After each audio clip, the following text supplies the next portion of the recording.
عدد ورق الأشجار وعدد ما أظلم عليه الليل وما أشرق عليه النهار، ولا تواري منه سماء سماء ولا أرض أرضا. الحلال ما أحللت والحرام ما حرمت والدين ما شرعت والأمر ما قضيت. الخلق خلقك والعبد عبدك وأنت الله الرؤوف الرحيم. ونصلي ونسلم على سيدنا ومولانا محمد الذي ختمت به الرسالة وأيده بالنصر والكوثر والشفاعة، وعلى آله وأصحابه أجمعين.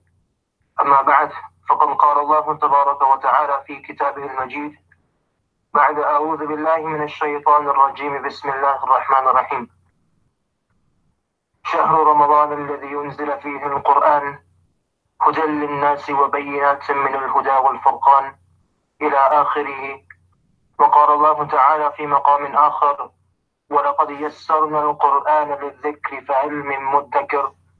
وقال تعالى في مقام آخر: وإذا قرئ القرآن فاستمعوا له وأنصتوا لعلكم ترحمون.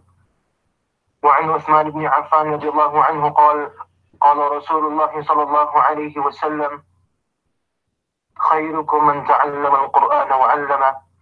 رواه البخاري.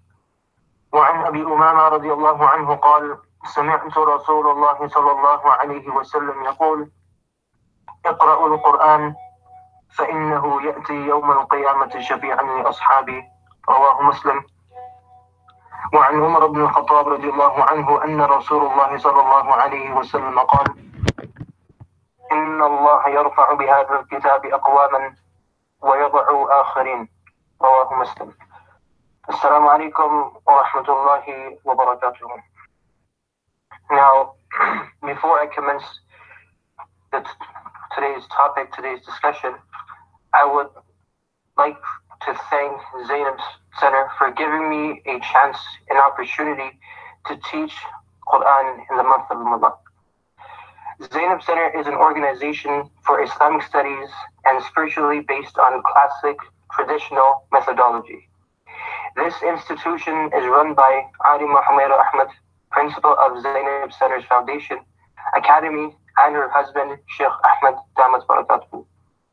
Alima Humaira is a highly accomplished individual. In addition to successfully completing her Alima degree, she holds multiple ijazas in Quranic sciences, such as Tafseer and Tajweed, under the guidance of traditional scholars. Furthermore, she has achieved a bachelor's in business and a master's in economics, Islamic studies, and Arabic. Sheikh Ahmed Damat Barakatuhu has completed his degree from New York University, and he currently works there as a managing director. Our goal at Zainab Center is Ta'aleem and Tarbiyah, to enlighten the intellect and souls of our students through the nurturing instruction of our dedicated teachers. Our aim is to assist our students to progress from ilm to amal to ikhlas to ihsan. Zainab Center provides various courses to meet the needs of sisters from all walks of life. It has full-time and part-time alima courses for sisters in Urdu and in English. It has Quran Tafseer and Tajweed classes. Zainab Center holds free workshops addressing contemporary topics relevant to the needs of the society. Now, moving on. My dear respected brothers and sisters, indeed Allah subhanahu wa ta'ala has blessed us with many blessings. The health that He has given us, the wealth that He has given us.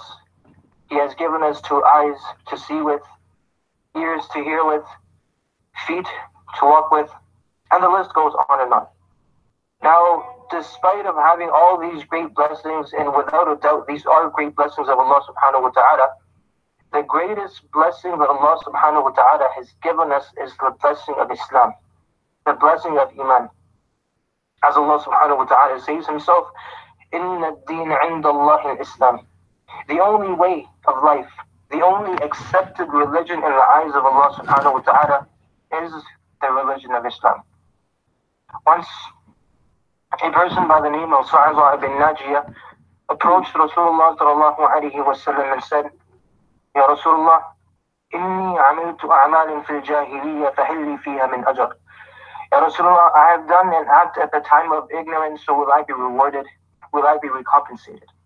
So he said, Sallallahu Alaihi Wasallam, وَمَا عَمِلْتُ, what have you done? So he said, I have lost 2 she camels. As I was searching for my camels, I came across a small house where my 2 camels were tied. As I came close, an old man came out and we started talking. Now as we were talking, his wife who was inside the house had given birth to a girl. When this old man found out, he said, Fatbaniha, go bury her, we don't need her. So I said to him, don't bury her. You can keep my 2 camels and this camel that I am on in exchange for your daughter. So he did so. فَكُلُّ مَنْ أَرَادَ أَنْ يَبْدَأَ بِنْتًا لَهُ. So whenever someone intended to bury their daughter, I would go to them and I would give them 3 camels in exchange for that girl. Ya Rasulullah, I have done this more than 300 times. فَهَلْ لِي فِيهَا مِنْ أَجْرٍ, will I be compensated? That's a total of nearly 900 camels. Ya Rasulullah, will I be recompensated? Rasulullah sallallahu alayhi wa sallam said, because of what you have done, قَدْ مَنَّ اللَّهُ عَلَيْكَ بِالْإِسْلَامِ, because of what you have done, Allah subhanahu wa ta'ala has blessed you with the blessing of Islam. So we have to, my dear respected brothers, Islam is something that we have to cherish. Islam is something, it is such a great blessing of Allah subhanahu wa ta'ala. And we truly have to acknowledge and realize this. As Umar radiallahu anhu used to say, وَلَقَدْ كُنَّا أَذِلَّا, indeed we were disgraced. We were of the lowest of people. فَأَعَزَّنَا اللَّهُ بِالْإِسْلَامِ, but Allah subhanahu wa ta'ala has given us respect and honor through Islam. Now, my dear respected brothers and sisters, inshallah, today we will try to cover 3 topics.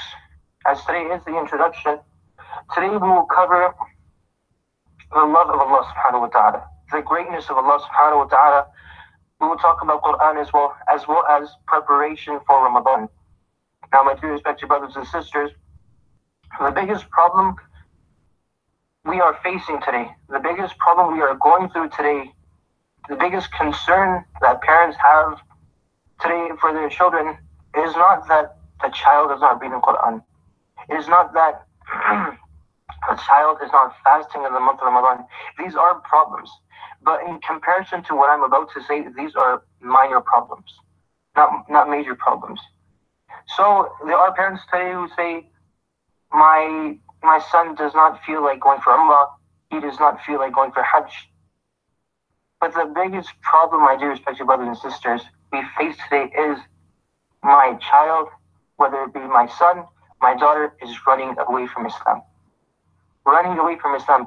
Na'udhu today there are people who are becoming atheists, who are turning their backs, turning away from Islam. Turning away from Islam. Just yesterday, I was speaking to one person. And he said, yes, it is true. A lot of people today, it is sad to say that they are turning away from Allah subhanahu wa ta'ala. And it is sad that I have to say this, and it is the truth. People are turning away from Allah subhanahu wa ta'ala. So I asked him what happened. He said, well, there is a person, and mind you, these are people who are considered to be the intellectual people, in worldly standard, intellectual people. These are not villagers, these are not people who are illiterate, these are people who are doctors, these are people who are engineers, pharmacists, optometrists, dentists, denturist, these people who are intellectual in the eyes of the world. He said this person, this engineer, was having difficulty finding a job. So he said, why should I believe in Allah Ta'ala who cannot provide me with a job? Just on this base, why should I believe in Allah Ta'ala when Allah Subhanahu wa Ta'ala cannot provide me with a job? Now, my dear respected brothers and sisters, I know that inshallah we have to do Quran. We will have, and inshallah we will do Quran, Surah Fatiha, as well as the other juz of the Quran, the other surahs of the Quran. But we have to understand, a person who does not have, for instance, there is a cook. If you don't value the cook, you will not value his food. The biggest issue people have today, let alone having value for Quran, People today don't have value for Islam. And a'udhu billah, it is sad to say, let alone having value for Islam, then again, it is very sad to say people don't have value for Allah subhanahu wa ta'ala. People don't have value for Rasulullah sallallahu alayhi wa sallam. So this is our primary goal, to have value for Allah subhanahu wa ta'ala, to have value for Islam, being proud that we are Muslims. It is sad to say today, today people are shy. People run away from their identity, that we are Muslims. And someone said to me a beautiful example. He said, a person who works at Harvard, he goes on, or let's say he works at Oxford. He will go on and tell people that, do you know I work at Oxford, I work at Harvard, I work at Microsoft. And when you ask him about his profession, he will say, I am a janitor at Harvard, or I am a janitor at Oxford. So they have so much pride. So it is sad to say, when we enroll our children in a madrasa, an Islamic school, Islamic institute, when people ask us, mashallah, tell me about your son, tell me about your daughter, where is your daughter going? Where is your son going? We tend to shy. We lower our voices and we say, oh yes, he goes to a madrasa. He goes to an Islamic school. Thereafter, they say, well, what is he going to do after? Right away, what is he going to do after? If people don't understand, learning knowledge is a profession in itself. You will never find people ask you, after you go to Oxford, oh, well, what is he going to do after? They are satisfied, okay, alhamdulillah, he goes to Oxford. Or a person who goes to Harvard, oh, alhamdulillah, he goes to Harvard. So, my due respect to brothers, we have to build respect. We have to have respect for Islam. We have to acknowledge what Islam is. We ask those people who have seen the dark side. Ask those who have lived their lives in darkness. When I mean darkness, I'm talking about Islam. Without Islam. Now, inshallah, before I move on, I would like to briefly give a few merits of Rasulullah sallallahu alayhi wa sallam. Abdullah bin Abbas sallallahu anhu narrates that a group of people, and the reason why I'm mentioning this is because we have to, my dear respected brothers and sisters, we don't realize that we are from the ummah of Rasulullah sallallahu alayhi wa sallam. This is not something small. For verily there were prophets before us. Just imagine prophets, not normal people, prophets before us, who wished and who asked Allah Ta'ala, Ya Allah, can you please make me amongst the ummah of Rasulullah sallallahu alayhi wa sallam. So just being part of the ummah of Rasulullah sallallahu alayhi wa sallam, it is a great honor in itself. Now moving back, Abdullah bin Abbas narrates that a group of people from the companions of Rasulullah sallallahu alayhi wa sallam were waiting. Now as he came close, he heard them talking about something. Some of them were saying, it's amazing that Allah subhanahu wa ta'ala has taken Ibrahim alayhi salam as Khalilullah, the friend of Allah subhanahu wa ta'ala. Whilst others said, no, there is something even greater than this. There's something even more amazing than this. Allah subhanahu wa ta'ala has Musa alayhi salam as Kalimullah, the one who spoke to Allah subhanahu wa ta'ala. And some said, no.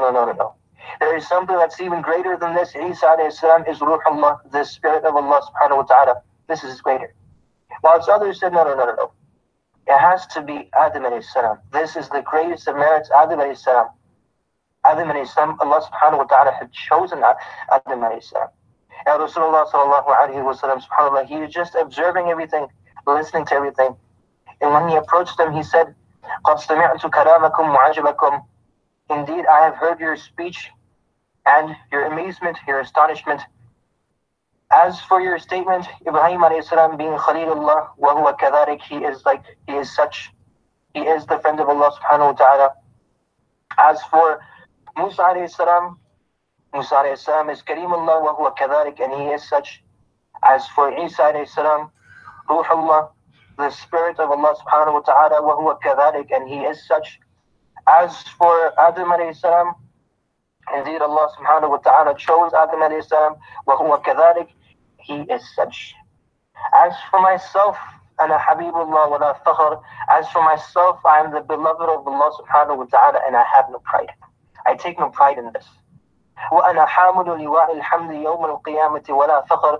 I will be the one to carry the banner of praise on يوم القيامة ولا فخر, and I have no pride. وأنا أول شافع وأول مشفع يوم القيامة ولا فخر. I will be the first intercessor and the first to have his intercession accepted, and I don't have pride. And I take no pride in this. وأنا أول من يحرك حلق الجنة فيفتح الله لي ولا فخر. I will be the first person to shake the rings of Jannah. Jannah will be open for me, and I take no pride in this. وأنا أكرم الأولين والآخرين ولا فخر.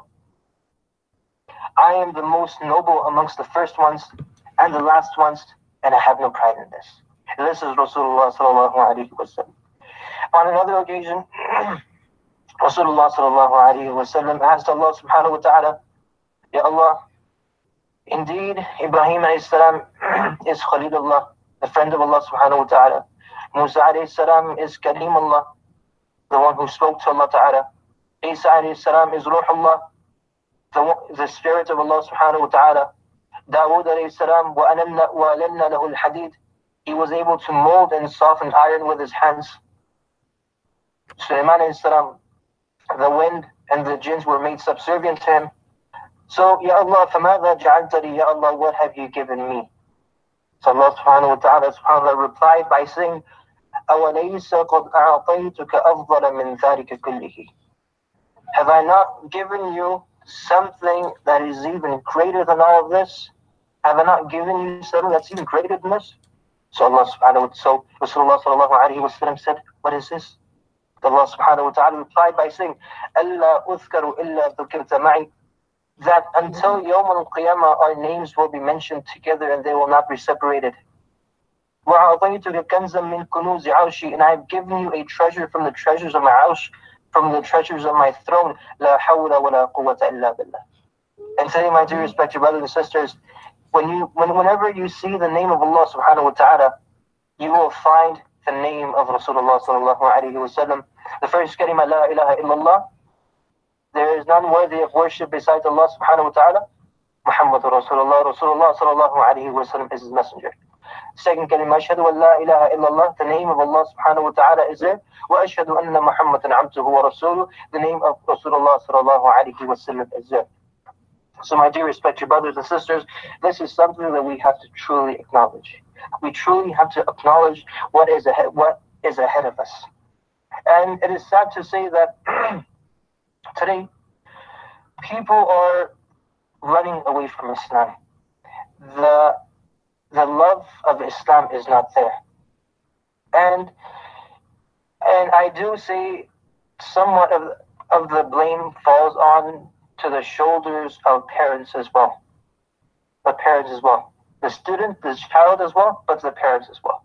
Because when the child is small, we tend to, and generally parents have a tendency of injecting and feeding their children, their boys and their girls with the love of dunya. When the child is 4, we make sure that he has to know all his colors. Oh, what is this? So this is red, this is orange, this is yellow, this is blue, this is pink. By the time the child is 6, he has to know his multiplication. By the time he is 7, he has to know this. By the time he is 8 years old, his geography has to be very, very good. By the time he is 9 years old, 10 years old, his spelling has to be really, really good. By the time he is 11, he has to be good at this. He has to be good at that. But my dear respected brothers and sisters, why don't we say by the time my child, and why don't we think by the time my child is 4 years old, by the time my child is 5 years old, he has to know the names of Allah. By the time my child is 6 years old, 7 years old, he has to learn how to pray salah. By the time he is 8 years old, by the time he is 9 years old, he has to memorize at least 10 hadith. By the time he is 10 years old, he has to know few masail of salah. By the time he is 11 or 12 years old, he has to learn this, he has to learn that. طلب العلم فريضة على كل مسلم أو كما قال النبي صلى الله عليه وسلم. Learning knowledge. Now it is sad to say that we forget what type of knowledge. Learning, seeking knowledge is mandatory upon every single Muslim. Now, this is referring to learning Islamic knowledge. It is not mandatory for us to learn biology. It is not mandatory for us to learn math. Now, do not get me wrong. I do say this. In this life, what Allah subhanahu wa ta'ala wants from us. Allah subhanahu wa ta'ala does not say, oh my people, oh my people, do not become doctors.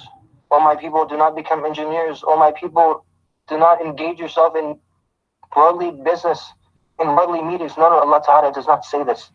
Allah ta'ala has not set any restrictions in terms of profession. Allah subhanahu wa ta'ala does say, oh my people, learn Islam first. Give priority to Islam and then become a doctor. Give priority to Deen and then become an engineer. Give priority to Islam. Give priority to Deen. Give priority to Allah subhanahu wa ta'ala. Give priority to Rasulullah sallallahu alayhi wa sallam. Give priority to the teachings of Rasulullah sallallahu alayhi wa sallam. And then you carry on with your worldly activities. It is sad to say that today we tend to give priority to Deen. Sorry, it is sad to say we tend to give priority to dunya over Deen. Meaning, throughout our lives, all we have been doing is giving priority to dunya. By the time he is 18 years old, we're already making our plans. He has to go to this university. He has to apply in this college, that university, this college, that university. By the time the person is 30 years old, he has his children. By the time he is 40, perhaps 50 years old, he has his grandchildren. And little does he know, when he looks at himself in the mirror, he starts to see white hair. And then he realizes, oh, I'm about to pass away. Death is near. Now let me turn to Allah subhanahu wa ta'ala. Nearly 30, 40, 50 years of his life have been wasted. Nearly 30, 40, 50 years of his life have been wasted in dunya. And then a time comes where he realizes, oh, I wish I could have done hifz when I was at the age of 15. I wish I could have become a scholar when I was at the age of 20. And all he can say is, Ya laytani, oh I wish. And my dear respected brothers and sisters, may Allah subhanahu wa ta'ala not make us amongst those after passing away. They will say, and on Yawm al-Qiyamah they will say, قَالَ رَبِّ ارْجِعُونَ, Ya Allah, let us go back. Let us go back. Ya Allah, one last chance, let us go back. لَعَلِّي أَعْمَلُ صَالِحًا, so that I can perform good deeds. And now, as we all know what Allah subhanahu wa ta'ala is going to say. There is no sorry, you cannot go back. There is no other route. You can't take a U-turn. You have lived your life. Now, however you've lived your life, you will be given rewards. There is no turning point. You cannot have a U-turn. This path to Jannah, this path to Akhirah, there's only one road, and it's only one way. You cannot go back. Ya Allah, please let me go back. لَعَلِّي أَعْمَلُ صَالِحًا فِي مَا تَرَكْتُ. Ya Allah, the month of Ramadan came, I forgot to fast in the month of Ramadan. When it came to giving sadaqah in the path of Allah, I forgot to give sadaqah in the path of Allah. When it came to going for Hajj, I did not go for Hajj, even though I had the means to go for Hajj. When it came to Umrah, I had the means to go for Umrah, I did not go for Umrah. I was able to feed the poor and needy. I was not able to do so. لَعَلِّي أَعْمَلُ صَالِحًا فِي مَا تَرَكْتُ. I have left things. Allah subhanahu wa ta'ala will say, كَلَّا. Allah subhanahu wa ta'ala, for those who understand Arabic, Allah subhanahu wa ta'ala, if Allah subhanahu wa ta'ala wanted, He could have used the word la, which means no. You cannot go back. Allah subhanahu wa ta'ala used the word kalla, which means never. There is no chance. You cannot go back. There is no chance.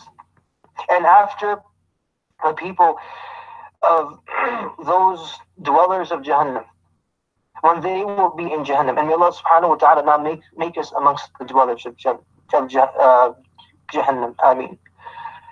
When they will be in Jahannam, they will say, after being tortured by the fire, and after being tortured by scorpions and snakes, they will have a request. They will say, Ya Malik, liyaqdi alayna rabbuk. Ya Malik, oh Malik, and they will keep on calling Malik. Malik is Khazan al-Nar, the doorkeeper of Jahannam. Ya Malik, liyaqdi alayna rabbak, Ya Malik, liyaqdi alayna rabbak. Oh Malik, ask Allah Ta'ala to give us death.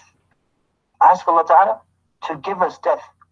Now, they will not stop asking. They will not stop requesting. 10 years will go by. 20 years will go by. 100 years will go by. 150 years will go by. 200 years will go by. 500 years will go by. 700 years will go by. 900 years will go by. Abdullah bin Abbas anhu says, after 1,000 years, just imagine, after 1,000 years, he would say, إِنَّكُمْ مَاكِثُونَ, meaning, مُقِيمُونَ فِي الْعَذَابِ دَائِمًا, you are to stay here forever and ever and ever. And this will be their punishment. This will be their punishment. And my dear respected brothers and sisters, one small other incident I would like to mention, and the condition of Jahannam, the people of Jahannam. تَلْفَحُ وُجُوهَهُمُ النَّارُ. The fire of Jahannam will burn their faces. Not only burn their faces, it will roast their faces. وَهُمْ فِيهَا كَالِحُونَ. And the meaning of kalihun is a person whose upper lips will be rolled up, his bottom lips will be rolled down, and as a result, his teeth will be shown. Just imagine that state. May Allah subhanahu wa ta'ala honestly and truly protect us from this state. وَهُمْ فِيهَا كَالِحُونَ. This will be their situation. Upper lips will be rolled up, bottom lips will be rolled down. And do you know, my dear respected brothers, the greatest ni'mah that a person can have in Jannah is to see Allah subhanahu wa ta'ala. This is the greatest blessing of Jannah, that we inshallah will be able to see Allah subhanahu wa ta'ala without veils. And the worst punishment of Jahannam is not seeing Allah subhanahu wa ta'ala. Is not seeing Allah subhanahu wa ta'ala. And this is the biggest punishment that a person will have in Jahannam. Now, my dear respected brothers, the question is, as we all know, Ramadan is coming as well. Allah subhanahu wa ta'ala, in this life, He has given us many opportunities to forgive ourselves. He has given us Laylatul Qadr. He has given us the Quran. There are many ways when a person can get closer to Allah subhanahu wa ta'ala. Now, it is up to us. We have to make that effort. For instance, if we want to drive, if we want to get somewhere from point A to point B, we cannot just sit in our cars and say, Subhanalladhi sakharana hadha wa ma kunna lahu muqrinin wa inna ila rabbina lamunqalibun, and all of a sudden the car will start driving on its own and it will take you to Walmart, it will take you to your destination. No. It does not happen like this. Similarly, in this world, we cannot ask Allah Ta'ala, Ya Allah, I need Jannah. Ya Allah, save me. Allahumma inni as'aluka ridaka wal Jannah wa na'udhu bika min sakhatika wan nar. Ya Allah, I ask for your pleasure and I ask for Jannah, and I seek refuge from your anger and Jahannam. Allah subhanahu wa ta'ala says, okay, my slaves, make dua, and inshallah I will help you. We have to make that effort ourselves. For instance, a person who wants to eat an apple. Now the apple will not come to that person himself. A person who wishes to eat a fruit, an apple, a banana, an orange perhaps. The fruit will not come to the person and say, please eat me. Please eat me. No, it does not happen like this. You have to go, you have to bite the apple yourself, you have to chew, you have to do everything yourself. So my dear respected brothers and sisters, in this life, we have to do everything ourselves. We have to make an effort towards deen. We have to make an effort towards Allah subhanahu wa ta'ala. And before we make an effort, this is what inshallah our goal, our objective is, to have love for Quran. Not only have love for Quran, to have love for Allah subhanahu wa ta'ala, and to have love for Rasulullah sallallahu alayhi wa sallam. Because a person who does not have love for Allah subhanahu wa ta'ala, he cannot have love for Islam. A person who does not have love for Islam cannot have love for Quran. A person who does not have love for Quran can simply not have love for what is written inside the Quran and what Allah subhanahu wa ta'ala wants from us, the commands of Allah subhanahu wa ta'ala. Because it is sad to say, honestly, the love of Allah subhanahu wa ta'ala, the greatness of Allah subhanahu wa ta'ala, the love of Rasulullah sallallahu alayhi wa sallam has left our hearts. As my teacher used to say, there are two types of love. There are two types of love. One is natural love. The love that you have for your parents, the love that you have for your siblings. And it's called hubbu tami'i, natural love. And the second type of love is hubbu aqli, that type of love that you have to build. So Rasulullah sallallahu alayhi wa sallam, we have to build love for him. We cannot just sit still and say, we will just have love for Rasulullah sallallahu alayhi wa sallam. No, it does not work like this. We have to read the seerah of Rasulullah sallallahu alayhi wa sallam, the pain, the agony that Rasulullah sallallahu alayhi wa sallam went through. And it is sad to say that today, parents are not providing their children with this type of knowledge. Parents are not providing. I still remember not too long ago, a few months ago, I used to have students who used to come to my house. I had students who used to come to my house for Quran, for Hadith, and etc.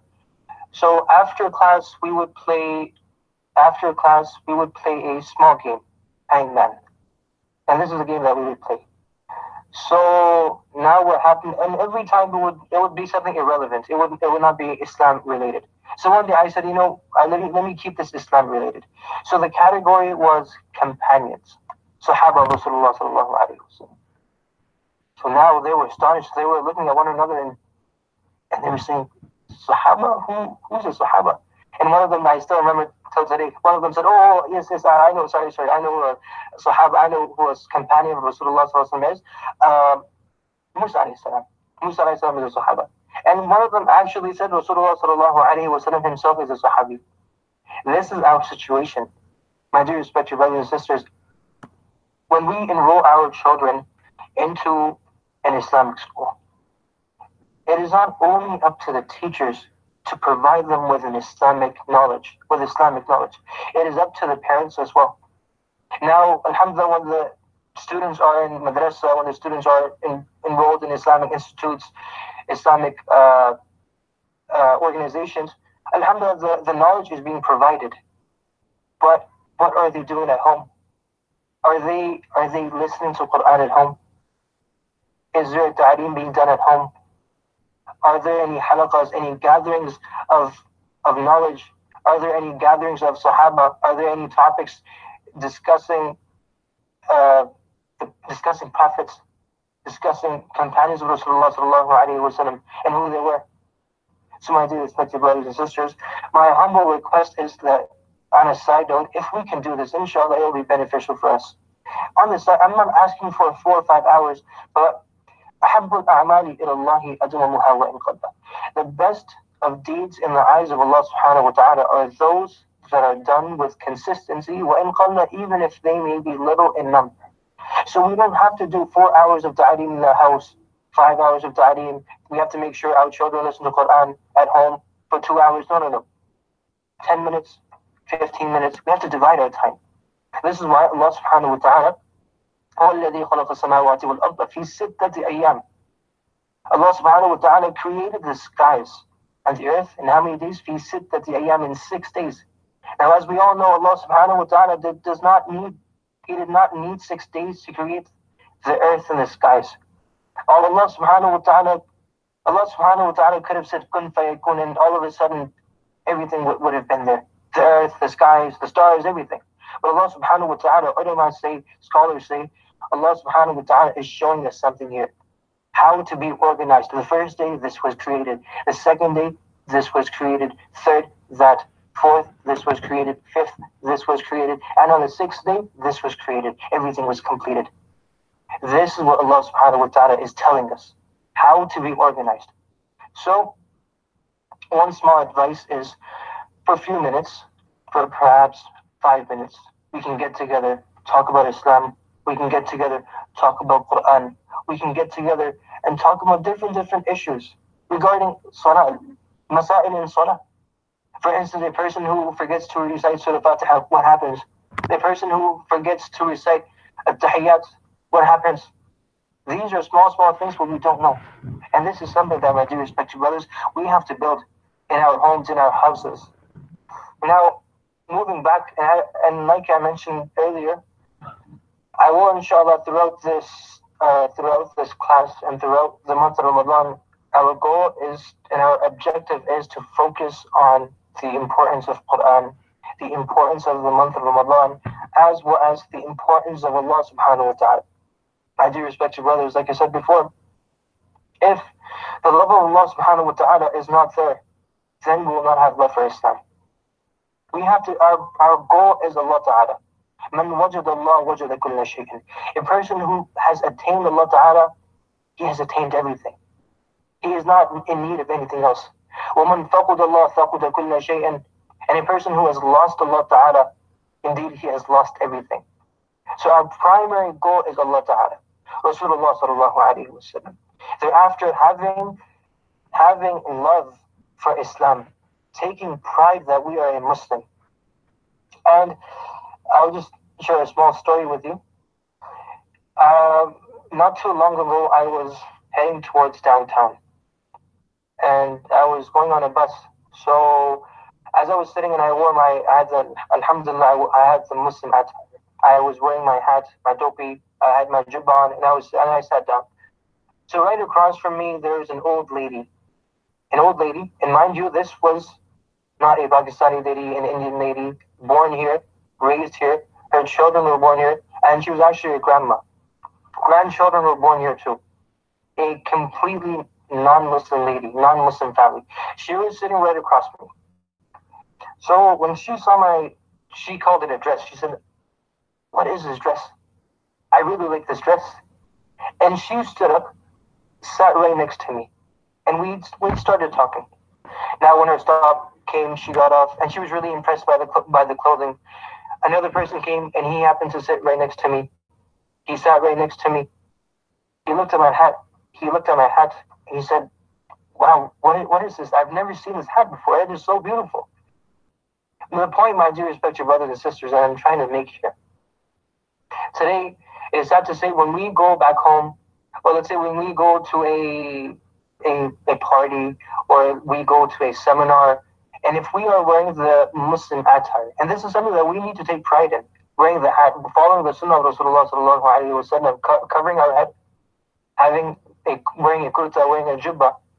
Now, if we go to a party or a seminar, you know, and I know, people will ask and they will question, whatever you are wearing, it's good, but reserve this for Jummah. Reserve this for Eid. It's better. You're better off wearing a three-piece suit. You're better off wearing jeans. You're better off wearing shorts. You're better off wearing other clothing. But this Islamic clothing, when you wear this, you don't blend in. You don't blend in with others. And it's sad to say that that's how people think. Today, like I mentioned earlier, when our children are enrolled in an Islamic school, we tend to shy. We say, yes, he is going to an Islamic school, yes, and then right away we change the topic. So this is our primary goal first. Firstly, we have to have pride in Islam. Take pride in Islam, that yes, I am a Muslim, alhamdulillah, and yes, this is my clothing. And it is sad to say, and honestly, I'm not in need of compliments when I wear clothes. I have gotten more compliments from non-Muslims regarding my clothing than Muslims.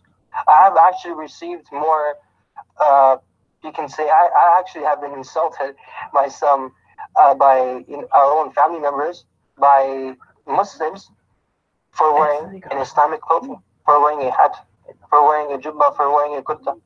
But non-Muslims, when they look at us, and I truly, honestly have to applaud non-Muslims for this. And I truly appreciate non-Muslims for this. Non-Muslims, they have taken everything, they have extracted everything from Islam. And today they're on top of the world. When it comes to dealing, business transactions, they have taken everything from Islam. All their rulings are Islamic rulings. When it comes to how to treat your neighbor, everything is from Islam. And unfortunately, they are impressed by us. They are impressed by us, and it is sad to say, we are impressed by them. We don't cherish what we have, the Islam that we have. We don't cherish this today. We tend to look at others and we find happiness in others. We say, no, that I have to have this, I have to have this. But we don't understand that we have Islam.